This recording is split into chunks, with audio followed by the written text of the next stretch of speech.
Vous allez marcher sur le chemin de manière très spontanée, vous allez vous laisser onduler, vous laisser porter. Et vous verrez qu'en fait, le chemin va vous conduire étape après étape à une dimension énergétique, à une préparation intérieure qui vous permettra de recevoir tous les éléments qui sont disposés le long du chemin, que ce soit des pierres, des arbres ou d'autres points énergétiques. Du coup, chaque parcelle du chemin est importante. Il n'y a pas besoin de focaliser une attention flippée dessus, type ah, faut faire attention, tout est important. Non, tout est important parce que oui, il y aura des temps d'arrêt où on va vivre des choses, mais entre chaque élément, vous avez le chemin qui vous prépare. Et c'est ça qui fait la différence entre vous balader tout seul sans trop faire attention. Vous pouvez bien passer au cœur du centre du temple dont on en a parlé tout à l'heure, il ne se passera rien, ou presque rien. Par contre, si vous êtes préparé énergétiquement, d'un coup, là oui, vous pourrez vous ouvrir à l'énergie telle qu'elle est, et là, la rencontre avec l'énergie est possible. La rencontre avec la forêt devient possible.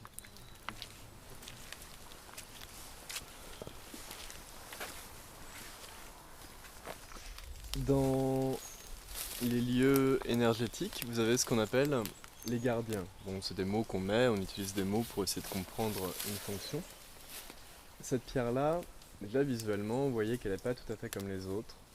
Elle a un aspect craquelé, mousseux, un peu particulier. Chaque zone de la forêt est gouvernée, si on peut dire, par des blocs minéraux qui vont travailler la régulation énergétique des zones. Et contacter un gardien comme celui-ci, ça va nous permettre, entre guillemets, d'obtenir notre visa pour passer dans la zone suivante. On va tout simplement, avec respect quand même, aller le contacter, donc aller poser les mains sur lui et juste faire l'expérience de ce qu'on va vivre à ce moment-là. Et vous verrez qu'en fait, on va guider la méditation, on va guider un petit peu ça, et vous verrez que ça va vous mettre en lien avec la forêt. Donc là, oui, vous avez fait une démarche consciente de dire oui, je rentre dans cette forêt, je fais attention, mais là, vous allez énergétiquement vous phaser, un petit peu comme s'il vous habillait de l'énergie parfaite pour continuer la progression. Ok ?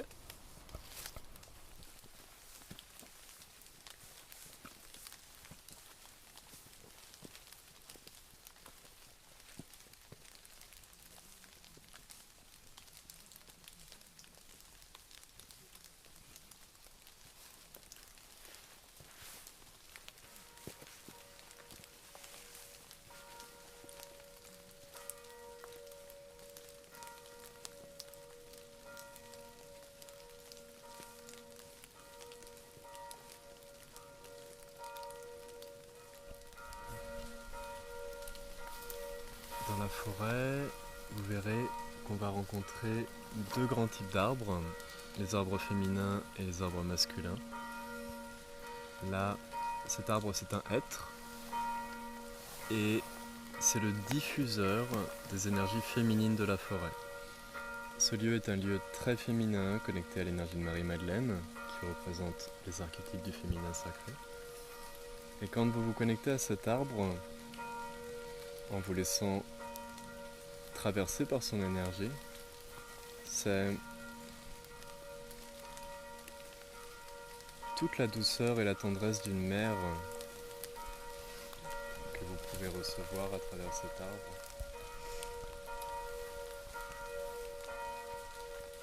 Cette tendresse illimitée.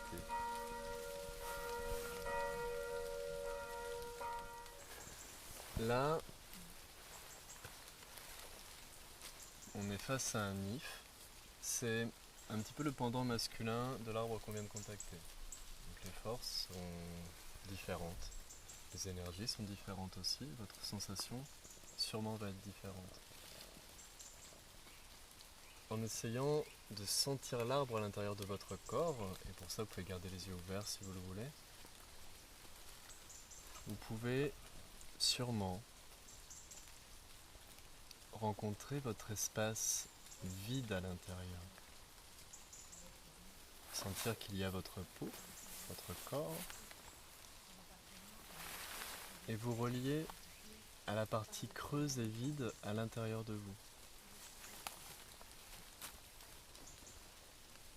La partie de vacuité, de silence.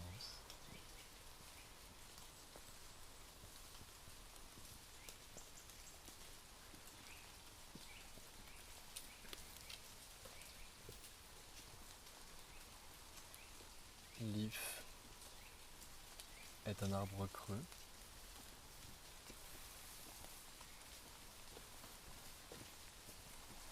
Il nous enseigne le besoin d'espace vide pour recevoir.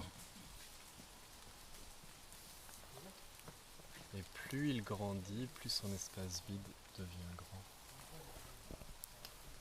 Une pierre très particulière. C'est une pierre qui a pour but, au niveau du schéma initiatique de la forêt, de vous déstabiliser à un certain niveau. Et vous allez sentir que, en approchant de la pierre, et je vais vous montrer, on approche dedans et on ressort un petit peu accroupi sur le côté.